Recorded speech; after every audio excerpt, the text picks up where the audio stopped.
Dragan Stojkovic është vendosur në qendër të kritikave pasi lavdëroi tifozët shqiptar për atmosferën në stadium.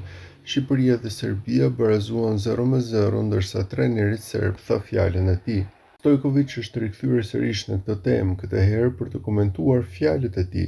Trajneri serb tregon se nuk i kishte ndodhur më parë që të mos dëgjonte himnin për shkak të vërshëllimave, po ashtu atmosferën e krahason me ndeshjen e zjarrt të argjentinase Boca River. Është mirë që më pyetët, meqense nuk kam ndjekur median për 4 ditë, nuk e di kush po shkruan çfarë, po përqendrohem në punën time të përgatis këtë djemë sa më mirë që të mundem. Thash për atë mjetis futbolli ekskluzivisht futbollin, po flas me fjalorin e futbollit. Ajo që ndodhi në fushë është me gjithë respektin e duhur një rivalitet i madh, rreziqet janë të njëjta, dy stola, tonat e të tyret me gjithë respektin e duhur. Sigurisht që gjithmonë do t'i donoj gjërat jo futbollistike, askush nuk i pëlqen ndërprerjet, ne nuk mund t'i ndikojmë ato gjëra.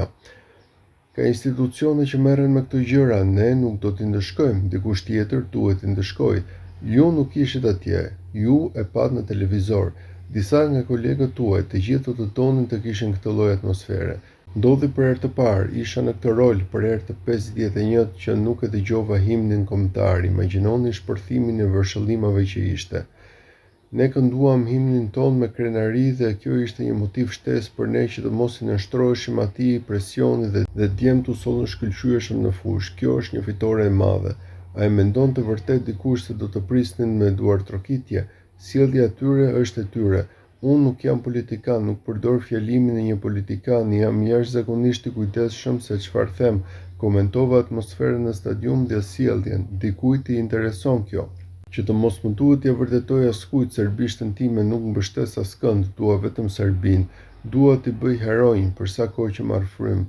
Sa për gjërat e tjera, gjithçka është fenomenale për sa i përket organizimit. Besoj se do t'ia kthejmë në këtë mënyrë. Le të konfirmojnë kolegët se si ishte në Tiranë. Shikoni Boca River, do ta kuptoni për çfarë po flas. Nuk kishim frikë, e treguam në fushë, u shpreh Stojkovic.